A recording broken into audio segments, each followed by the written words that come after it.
And the first thing he says is, Scott Burrell. First of all, he never called me by my first name. He called me by my whole name. And I don't know why he called me my full name, but it was funny to me.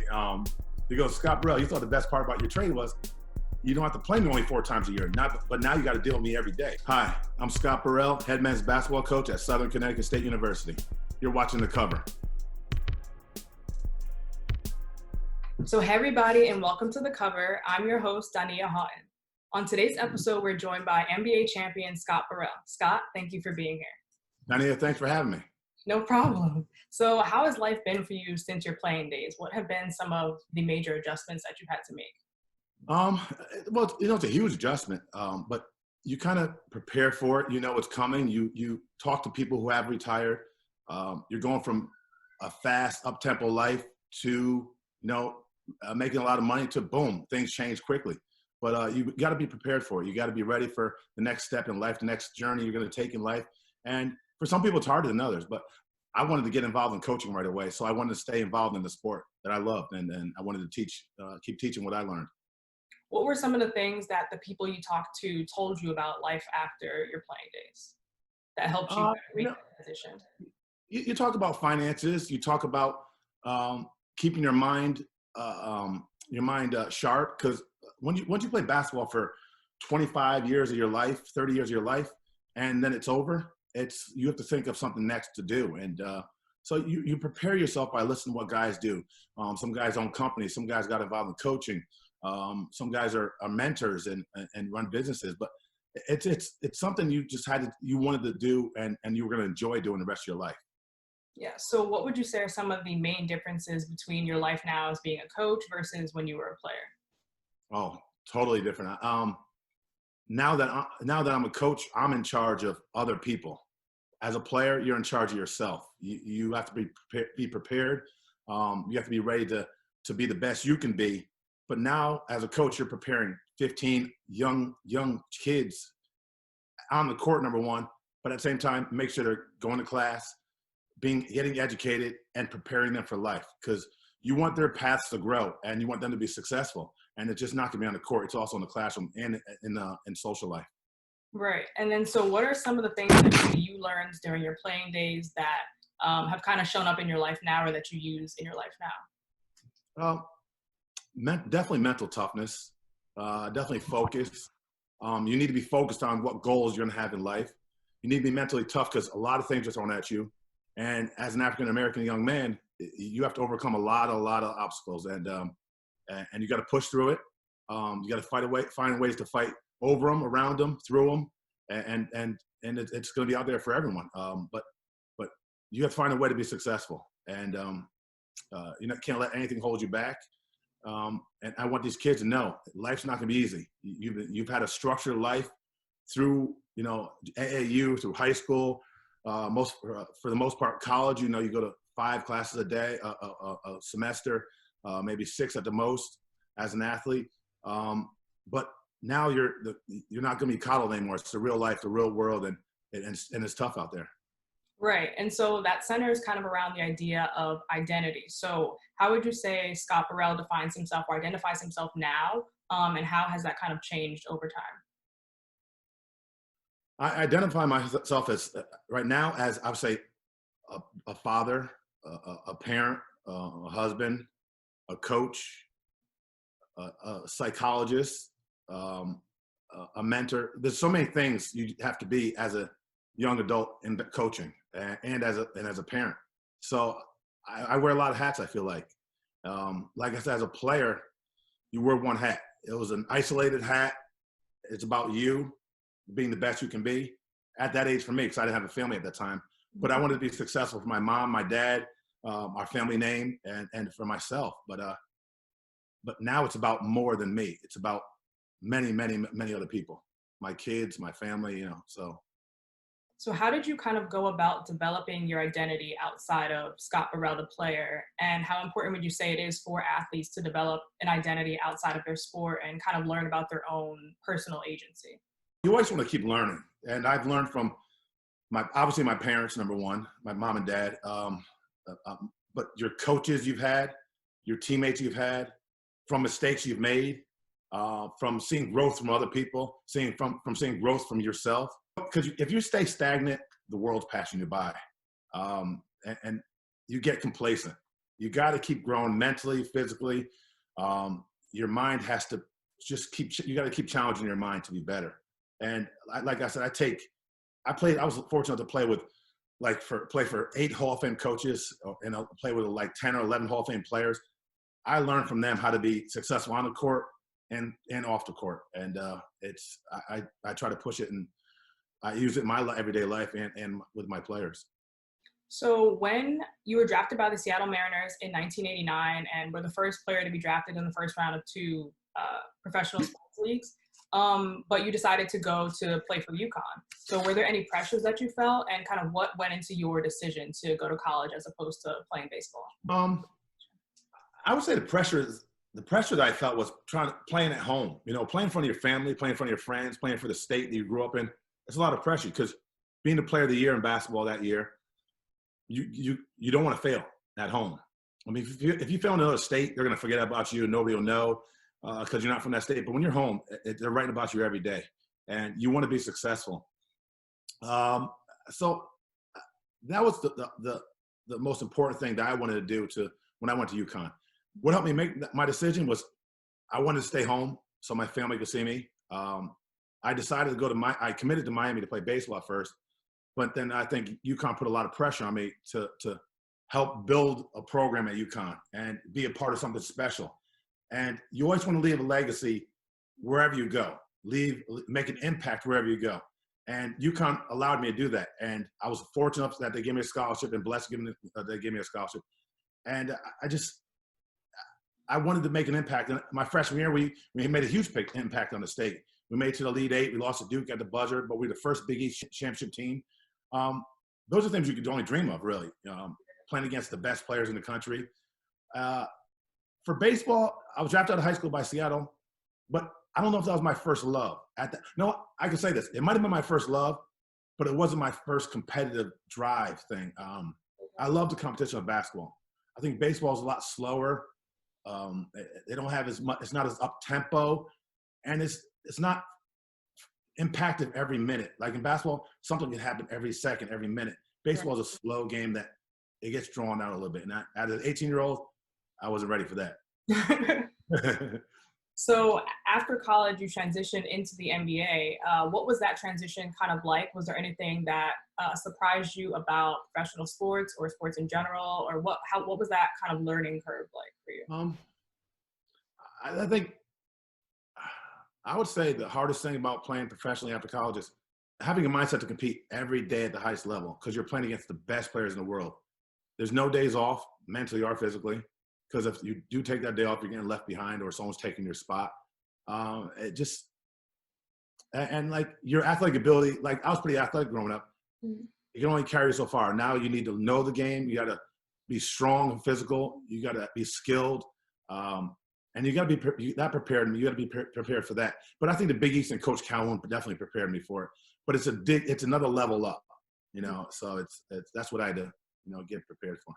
So how did you prepare, I guess, mentally for that adjustment, or mentally to, prepare to play at the highest level every day in practice, and then, how that translates to the game? That's what's funny. I'm not sure. Do you see The Last Dance?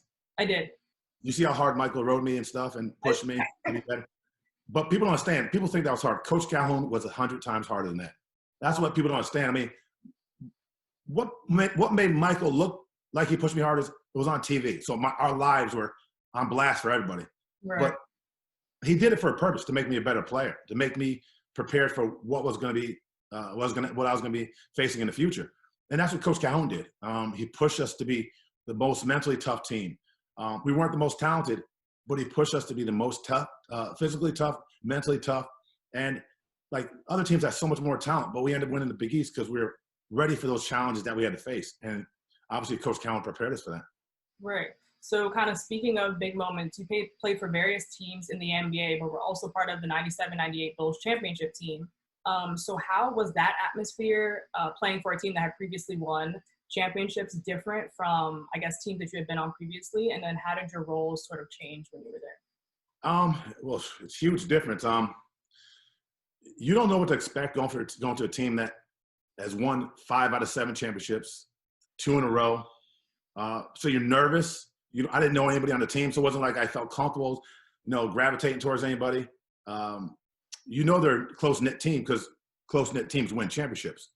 But I had to learn how to buy into being a champion, being prepared mentally, physically, doing my job, no matter how big or small it was, at the best of my ability every day. There's no days off on a championship team. And no matter who you were, MJ was going to ride you. No matter who you were, Phil was going to coach you hard. You just have to be ready to go every day. They weren't MJ, Scotty, and Dennis. Well, maybe Dennis. They never missed practice unless an injury. But so you knew you couldn't do it. And other teams, you might have taken days off if you're a little sore, a little banged up. No matter if you're banged up or not, you're practicing in Chicago, and you're preparing yourself to have an impact, whether it's in practice, whether it's a small part in the game. But you're going to make an impact somehow, some way, because there's no free rides in Chicago. Right. What kind of goes into that championship mentality? Because obviously you were coming to a place that already had that sort of collective mentality, but that was kind of new to you. So what did you learn about what it means to be a champion when you were there? Team camaraderie. I think that team loved playing with each other, had compassion, had the fight for each other. They just loved being around each other. There was no animosity. And if you have any kind of animosity, it distracts you from your goals. Everyone got along with the coaches. The coaches understood the players. The players understood the coaches, what we expected from each other. When your leader is the best player on the court, the most vocal on the court, the toughest player on the court, the best player, you just got to follow. And that's what everybody did, was follow the leadership of Scotty and Michael and Coach Phil Jackson and the other assistant coaches. And, one thing about it, too, no matter who you were, like I said, everybody was prepared to do their part. Mm-hmm. Like I said, I played on other teams and averaged 13, 12 on other teams, but that wasn't my job here. My job was play good defense, make open shots, and when I got my minutes, play and make an impact. You can't be a star everywhere you go. Sometimes you got to do your role. And I think a lot of people and a lot of teams don't understand that, and that's why guys don't sacrifice their themselves for the betterment of the team. Right. Was that adjustment at all hard for you, going from being a more prominent player on other teams to having to become a role player? When you're playing behind Michael and Scotty, you ain't got nothing to worry about except doing your job when you get your minutes. Because some other teams, if you're playing a role and some guys are ahead of you that you might think you're better than, then you might have a problem with it. But when you're playing behind Michael and Scotty, there is no problem. You understand why. Yeah. So I was watching one of the interviews that you have done before, and you mentioned that you wish you had another year in Chicago because you never felt truly, fully comfortable when you were there. Can you talk a little bit about that and what you meant when you said that, and then how you were able to still find success in that kind of uncomfortable space? Yeah, I like if you go somewhere new, one thing you're always better at working with people when you're comfortable. And when you get there, the first day of practice, I got traded late in the summer. So I never really got to talk to him on the phone, never got to talk to anybody in person. The first day of practice, you walk on the court, you're stretching. And obviously your idol, Michael Jordan's there, and you're like, you're excited to play with him, but you're not like afraid of him, but you're like, that's, I got to compete against him every day. It's going to be hard. And the first thing he says is, Scott Burrell. First of all, he never called me by my first name. He called me by my whole name. And I don't know why he called me my full name, but it was funny to me. He goes, Scott Burrell, you thought the best part about your trade was you don't have to play me only 4 times a year, but now you got to deal with me every day. And it sinks in like, he's right. I mean, it's going to make me better. If you take it as a negative, like, oh, he's challenging me. I don't want to get criticized. I don't want to get pushed. I don't want to get I don't want someone to motivate me every day. It becomes a negative, and it wears on you. You go to practice every day. I love the challenge he brought me every day. I love the documentary, trust me. I think it's awesome. But it doesn't show you me, like, going back at him or me challenging him. So, I mean, but that's part of the documentary. Thank God, because you wouldn't be talking to me probably if you didn't see me in that documentary. So I'm glad I'm even in the documentary. So I loved it. And going to work every day was fun. To practice against, think about it, your second unit is practicing against Ron Harper, Michael Jordan, Scottie Pippen, Dennis Rodman, and either Tony Kukoc or Luke Long at the 4 or 5. How could you not love going to practice against those guys? That's 3 Hall of Famers.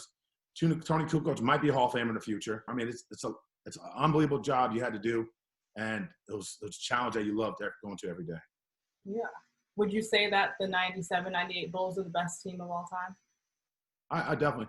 Well, I would say nice. I would say the team, they won 72 games. Okay. That team was a machine. So I was in Charlotte at that time, and they came to Charlotte. They had us down 22-0 in the first 5 minutes of the game. That team, I can't remember if it was a year before or 2 years before, but they were unbelievable. Unbelievable. And I mean, people always say, like I do a lot of interviews, and young kids are like, who's going to guard Kevin Durant?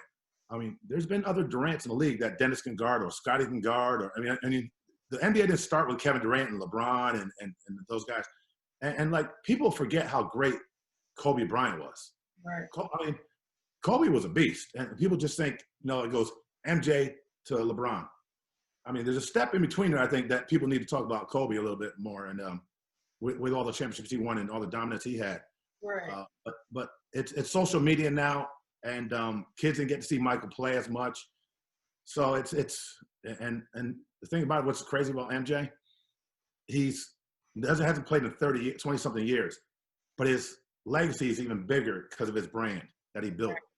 And he built his own brand. It wasn't built by social media. It wasn't built by a nickname. He built his own brand, and that's tough to do back in those days. Right, exactly, because you didn't have as much exposure. You really had to do that marketing yourself and market yourself on the court, maybe even more than you would now, because less people were able to kind of see what you can do. True. But it's cool that you mentioned the younger players and how, they look up to the LeBrons and the KDs.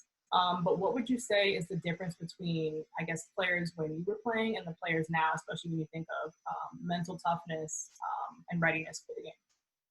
I would say physicality. I think the game was more physical back in the day.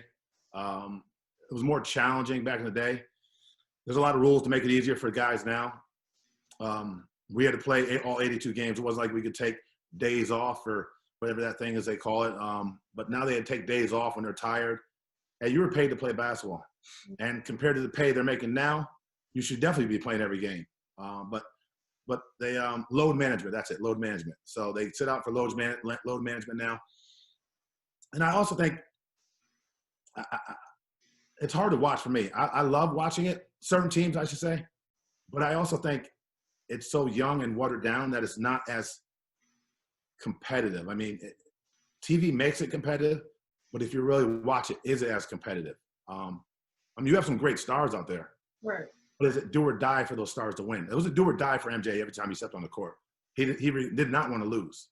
And I don't know if the same feeling is it might be for a lot of those guys, but it's not for most of those guys. Yeah. And then, so I guess now you being the head coach at Southern Connecticut State University, what do you try to tell your guys to kind of get them to have that mental toughness, to push through, the adversity or fatigue? That's a good question. Kids are different. You only can push them to a certain limit, and then they start rebelling or they think you're too hard on them. So it's like I said, you got to be a psychologist, you got to be a coach, you got to be a father. You want to recruit kids that want to get better, but a lot of times you don't. But you find kids that are self-motivated. You only have to do a certain amount. They're going to do the rest because they want to be great for themselves, their families. They want to play at the next level. So when you recruit, you definitely have to look for self-motivated players because kids are only going to take a certain amount of coaching because a lot of coaches that they have grown up won't push them as hard as they should. It only makes them better and learn to love the game. But we'll see. I mean, that's all you can do is give it your all and see if they're receptive of it. Right. And then I guess just to wrap up quickly, who would you say are your top 5 all-time NBA players? Ooh, by position or? Yeah, let's go with your position. Oh man. Well, MJ at the 2. Okay. I love Scotty, but I'll put LeBron at the 3 because LeBron's so strong. Wow, the 4. Two different kind of players, so it depends on what kind of game you want. Kevin McHale or Kevin Durant at the 4. Kevin McHale was a beast on the block, but if you want scoring from the outside, KD can get you that. Right. My 1,